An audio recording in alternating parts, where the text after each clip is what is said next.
What's up guys, welcome to my mini vlog នៅក្នុងថ្ងៃនេះដែរខ្ញុំហើយនឹងមិត្តភក្តិរបស់ខ្ញុំពួកយើងបានធ្វើការ booking private pool villa មួយកន្លែងដែលស្ថិតនៅក្នុងខេត្តសៀមរាបហើយសម្រាប់តម្លៃវិញគឺធូរថ្លៃខ្លាំងមែនទែនអ្នកទាំងអស់គ្នាដែរអ្នកទាំងអស់គ្នាស្ទើរតែអត់ជឿនៅទីនេះដែរគឺមានទាំងអស់3បន្ទប់គេងហើយក្នុងបន្ទប់នីមួយៗគឺមានខែ2ហើយក៏មានសម្ភារៈផ្ទះបាយមួយចំនួនសម្រាប់យើងងាយស្រួលក្នុងការចម្អិនអាហារសម្រាប់ថ្ងៃនេះដែរមិត្តភក្តិរបស់ខ្ញុំក៏បានស្នើសុំឲ្យខ្ញុំជួយធ្វើការចម្អិន spaghetti ជូនពួកគាត់ពិសាពីព្រោះពួកគាត់ចូលចិត្តរសជាតិដែលខ្ញុំចម្អិននៅទីនេះគឺងាយស្រួលអ្នកទាំងអស់គ្នាគេមានជាទូទឹកកក microwave ហើយនឹងឆ្នាំងដាំបាយក៏ដូចជាសម្ភារៈមួយចំនួនទៀតងាយស្រួលក្នុងការយើងធ្វើការចម្អិនអាហារមែនទែនការចម្អិន spaghetti នេះដែរគឺខ្ញុំអត់បានថតលម្អិតថាខ្ញុំបានដាក់គ្រឿងផ្សំអីគេចូលខ្លះទៅទេពីព្រោះ day ស្អែកល្ងាចដែរហើយដូច្នេះត្រូវរួចរាល់បន្តិចទៅតាន់អាហារពេលល្ងាចហើយពួកយើងក៏មានធ្វើជាភ្លាសាច់គោក៏ដូចជាពោតឆាសម្រាប់ញ៉ាំយប់ឡើងនិងស្ងោរហ៊ុនជ្រូកបន្ថែមដែរអ្នកទាំងអស់គ្នាដោយសារខ្ញុំចង់ញ៉ាំចង្រិតបំពងអញ្ចឹងបងលាក់ក៏គាត់បានទិញចង្រិតយកមកធ្វើការបំពងផ្ទាល់ខ្លួនឯងមកហើយគាត់បកកាយធ្វើអ្នកទាំងអស់គ្នា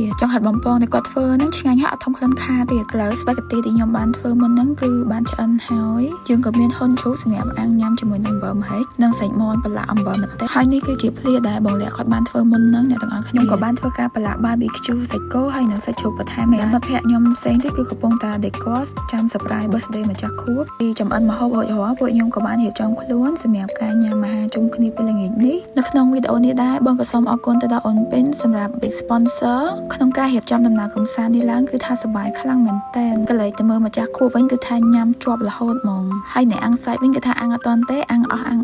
ឡូវម្ហូបរបស់យើងគឺបានឆ្អិនបដាហើយពួកយើងធ្វើការអាំងសាច់បដាឆ្លញ់ញ៉ាំបដាលេងជុំគ្នាហើយក៏ធៀមខ្លួនក្នុងការ surprise birthday ទៅកាន់ម្ចាស់ខួបដែរHappy birthday bro បងក៏សូមជូនពរឲ្យអូនជោគជ័យរាល់ភារកិច្ចការងារដែលបានបំពេញនិងបានសម្រេចរាល់បំណងដែលអូនតែងតែប៉ងប្រាថ្នាទាំងអស់ខ្ញុំនិយាយមែនម្នាក់កោសាហាវណាទៅទិញត្រេនហើយឲ្យគេចង់បោយកមកជូនម្ចាស់ខួបកណ្ដាលនេះតែមានអីគេមានកដោរបស់គេដែរតានេះនិយាយទៅគឺថាម្ចាស់ birthday ឡើងកាំងហ្មងអញ្ចឹងសម្រាប់បងដែលមកលេងសៀមរាបចង់ដឹងពីទីតាំងនិងតម្លៃនៅ private villa នេះដែរអាចធ្វើការ inbox មកខ្ញុំផ្ទាល់បានណាបាយបាយ Thanks for watching this video.